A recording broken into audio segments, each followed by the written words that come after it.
We got a special edition, and it's our first edition, but hopefully every weekend we're going to be talking a little bit more about what's going on in the NFL all around the league, right? Of course, everybody saw the games yesterday. I think on everybody's topic, especially me and you talked about it a little bit yesterday. And again, I can't be surprised that this is going down with Antonio Brown and the Tampa Bay Buccaneers. Why aren't you surprised? Because when he signed, I was just like, I don't know how long it's going to work. And again, some people are like, okay, if it works a year and he gets a ring, that's great, which he did, right? Yeah. But to have it continue to work out and think that it's going to work 4 or 5 years, I just had my doubts the whole time. And now this scenario is coming out. I'm still not sure that it helps them as a team to now go win a second Super Bowl. I think it hurts them as a team, obviously, but I just think it hurts the locker room this late in the season. And I think even though you won it last year, it bites you in the butt this year. Therefore, it really wasn't worth it at the end of the day. Well, I think at this point, I mean, everybody obviously was speculating, and there's always 2 sides to a story. Actually, there's 3 sides to a story. There's obviously the Buccaneers side, there's Antonio's side, and then there's the truth. And prior to, I guess, Antonio basically giving, I guess, an explanation or people digging into what his reasoning was for leaving the field, everybody speculated as to why, what happened. I know we talked about it. So now that we kind of know, based on his explanation as to why he left the field, what do you think? Who do you believe, or whatever? And obviously, his integrity is in question because of the whole vaccine card thing. He kind of faked that, basically lied about that. And now, like I said, does this change your thought process if this is in fact true that he was injured or he felt too injured to go back into the game, and Bruce Arians as a coach was trying to tell him to go back into the game and he refused, and so he told him to go to the locker room? Well, let me ask you this, right? We've both been in the locker room, practicing Thursday and or Friday, right? But he didn't practice either of those days. He didn't practice. So since you're dressing, right, we get to watch you in warm-ups. We get to watch you run around, and it looks like you're okay. At that point, since you didn't dress or you didn't even practice Thursday, Friday, but you already dressed for the beginning of this game, you're good to go. You can't come back later and say, now I don't want to play. Because as you know, they would dress somebody else for him, so they would have the 4 quarters, right? It wasn't that he didn't want to play. He played, I guess, some in the first 2 quarters. But, I mean, I'm not in his body. He felt maybe he re-injured. He could have probably maybe re-injured it, re-aggravated, to the point to where obviously as a receiver, there's cutting, stop and go, this and that and the other. So like I said, I'm not making excuses for him, but it just seems like, something is a little bit off. If Antonio Brown, obviously, like I said, you go out pregame, you warm up, you feel like you can go up until, I guess, 2 or 3 quarters, 2.5 quarters, he felt like he could. And then it's odd to me now that I'm hearing his side of the story. And people were messaging me all day yesterday, and I didn't want to pass judgment until I heard his side of the story. I wouldn't, because there was so much speculation as to, because it didn't look great by any means on Antonio Brown's, stance with how he left the field. Right. So with that being said, but you've been re-injured in the same injury. And what's the first thing that you did? You went over to the trainer and you told the trainer, yo, I'm hurting, I can't go, or I re-injured it, I can't go. I haven't seen and or heard any of that from the trainer. So if you over there chilling, say, yo, next series, I'm down. I'm done. I'm done for the day. You can't do that. There's protocols. You have to do what the team's expecting you to do. Right. Yeah. So like I said, we haven't heard any explanation. We haven't heard anything from, like I said, the medical staff, if in fact, or he didn't go to them and let them know that he was hurt or whatever the case may be. He was gimpy. I don't, like I said, we don't know any of that as of right now. Yeah. But let's just get to the point. It doesn't look good. Period. On Antonio Brown's behalf. I know you talked about it, everybody else. I think this is his last stop. I don't know. This is probably going to go into a legal matter. If in fact that he said he was hurt and Bruce Arians was trying to force him back into the game, this is going to get a little bit deeper and nastier than we think. Yeah. And hopefully, again, they're only talking about 1 week of a game check, so it shouldn't be that bad. We already know that the stuff that he had in the contract was incentive based because of his past. So of course he's not going to get all those things he was supposed to get as well. But I mean, just for it to end like that, and again, if he's saying bye to the NFL, bye to Tampa, whatever that thing is, right? The way he now, there's still a way to do it. And of course you can't do it and then say, oh, hey y'all, I was just playing. It doesn't work, and because that's what it sounds like is going to happen. Oh, he's going to say, I didn't mean it like that. And if, you know what I'm saying? Half the world is going to forgive him. The other half of the world is going to be like, you can't just, like you said, you sent me the Twitter thing about him walking into the office saying, hey, I'm back, y'all. I'm back to that. You can't. It's like, no, you quit. Who quit? You quit. You quit on us. You know what I'm saying? So that's where I think the issue is going to lie. And it's sad. I know we're giggling about it, but I mean, it's sad in so many ways because we feel that, obviously there's so many people that went out on a limb, for him. Speaking of, namely Tom Brady, to obviously endorse and vouch for him to be a part of the organization when nobody else, was giving him any opportunity. And me personally, I know prior to him getting onto a team when he was going through all the sexual allegations and things of that nature, I tried my best because people were hitting me up like, yo, don't you have his number? Can you talk to him?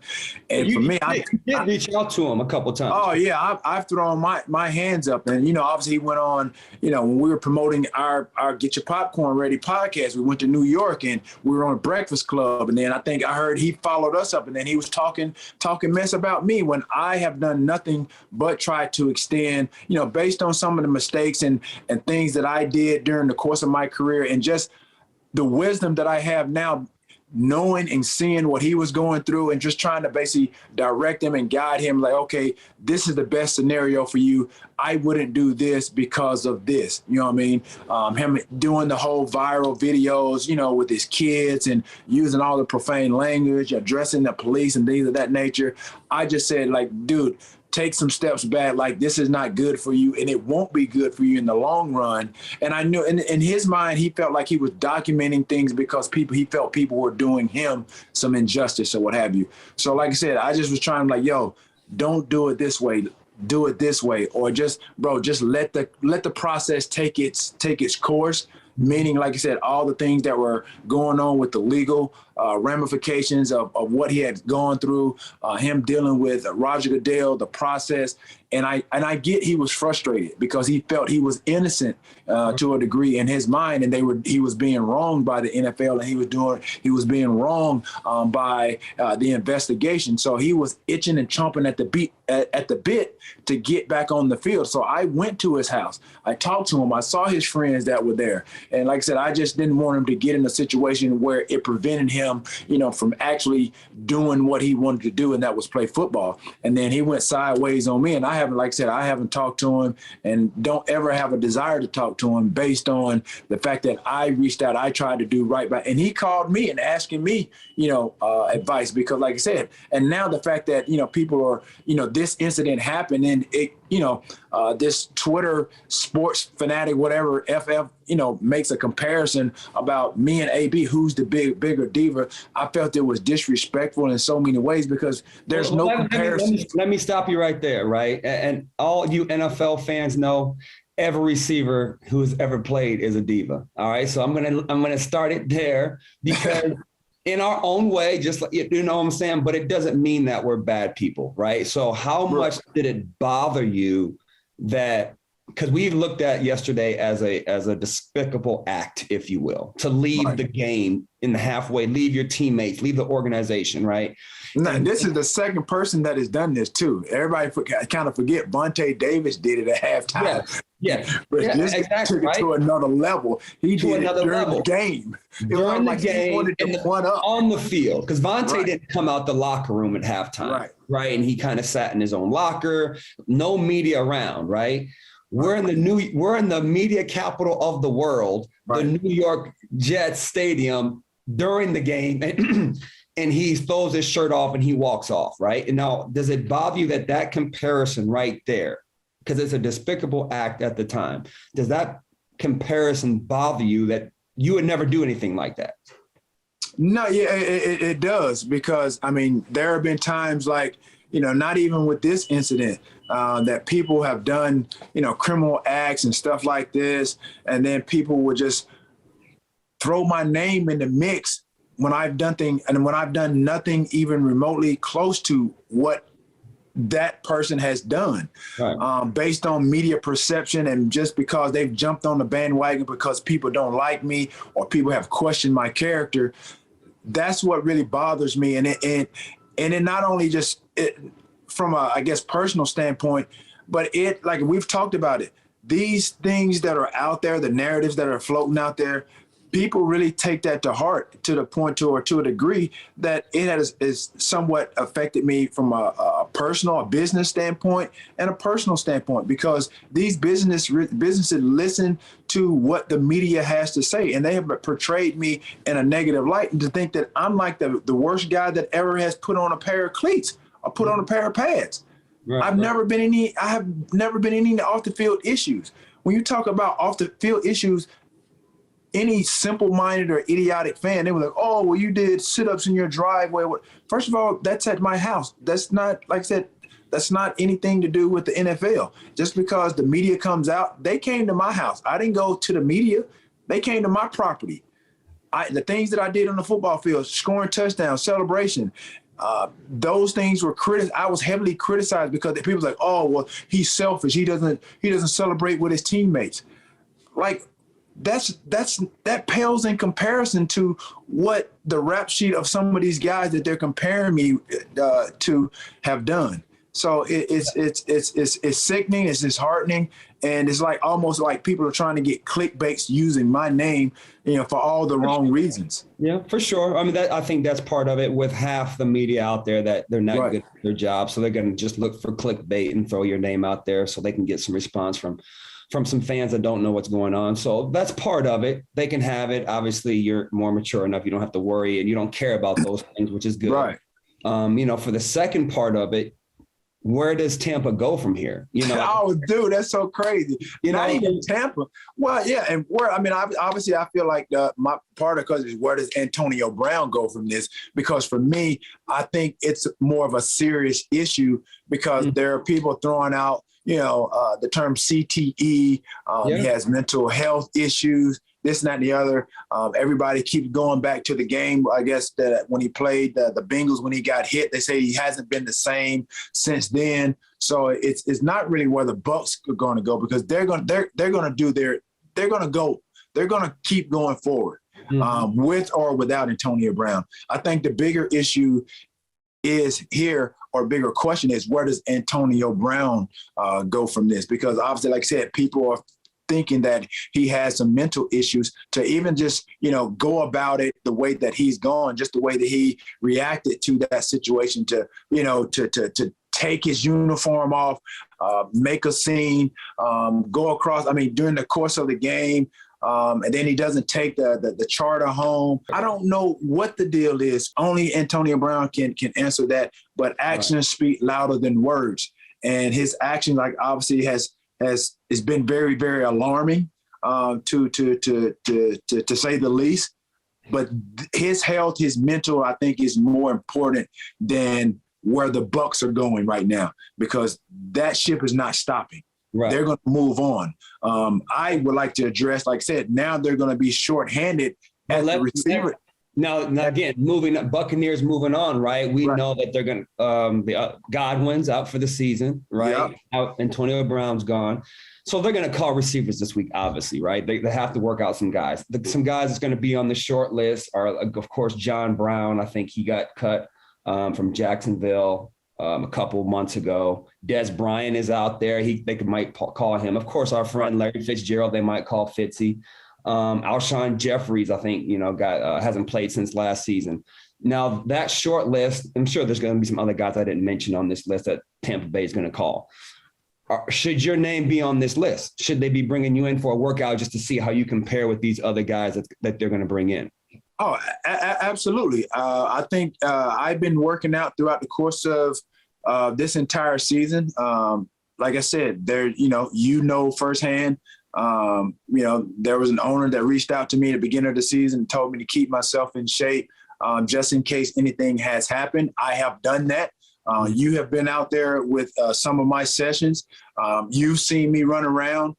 You've seen me play. I feel like, again, if you think about where they are in the season, they don't need me for a 16-game season. Three games, that's it. Right, 3 to 4 games at the max. Yeah. So, yes, I feel like I can go in, I can contribute at a high level and can be productive based on my knowledge of the game. Like I said, I can move. You've seen me run. I was just in Tampa like 2 or 3 weeks ago, at my boy Chad's girls premiere. I trained with some guys 2 days out there. I got in on Thursday, trained on Saturday at the University of South Florida.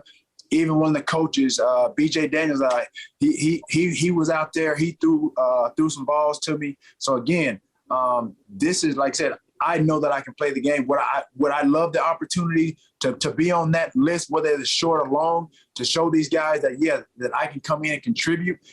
The body of work speaks for itself. Mm-hmm. The body of work speaks for itself. When you go to Green Bay in late January, that body go be cold though. Ooh, it's gonna Tampa going to Green Bay in the NFC Championship. Hey, let me tell you something. Like I said, it's only 3 hours. It's only 3 hours. Oh, 3 hours. Yeah, I know what you're saying. Yeah, it's only 3 hours. You play 2 or 3 reps. You take a break. I get it. Yeah. Yeah. That's nothing. I get in there, I do my thing. Like I said, you think about third down situations, you think about red zone. Those are 20 to 25 snaps. 20 to 25 snaps for the next 3 weeks. That's all you're talking about. And you give me your honest opinion. You've seen me run. What do you see? What do you think based on what I've done, during this whole entire season, the times that we worked out? And like I said, you can go to my Instagram just like 2 weeks ago and people saw what I was doing. Yeah. And again, as a offensive coordinator, as a play caller, as a football mind, I know that these 15, 18, 20 plays, I know exactly what you need to do. Now, it's the people that's going to say no to you is going to be like, because they don't know. They're looking at the big picture. He can't come in and do this. He can't. 15, 18, 20 snaps is all you're doing. You're on a nickel corner because you're not going to be on the top, right? They're going to have the top corner on. Right. You're on a linebacker. You're on a safety. We make sure we get the matchup. And yes, I think you could go out there and do that. But of course, and again, B. Leftwich, that's my boy, Byron Leftwich. If you got to talk to Byron Leftwich, you could probably make him see your way. You know what I'm saying? I don't know if you can have that conversation or somebody can have that conversation. Actually, do you have Leftwich's number? You might have to hit him up. I have to just hit him up.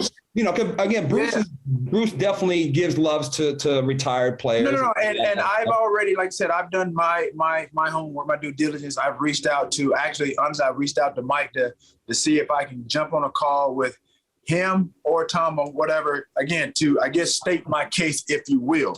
Yeah, absolutely. At the end of the day, like I said, I know that I can do it. And that's, again, like I said, when you think about this country and what it's based off of, we're supposed to be a country of second, third, whatever chances. Look at the chances that AB had. Look at how many chances that Josh Gordon has had. Who's to say that I can't go out there and do it? And a critic, a naysayer, like who are they to tell me what they think that I can't do? You can't tell me what I can't do if it's never been attempted, it's never been done. Let me go out there and show you, or in their minds, that it can't be done. But in my mind, it's like, if I get out there, it's like that saying, it's like fight or flight or what have you. It's like, okay, well, what if you don't? But then what if I do? Yeah. What if I can? You know what I mean? So I'm not really worried about that. I'm not worried about no licks, none of that stuff. That's part of football. Right. You know what I mean? At the end of the day. Yeah, it's part. Well, they crucified Jesus, so the naysayers is going. Right. Say. Right.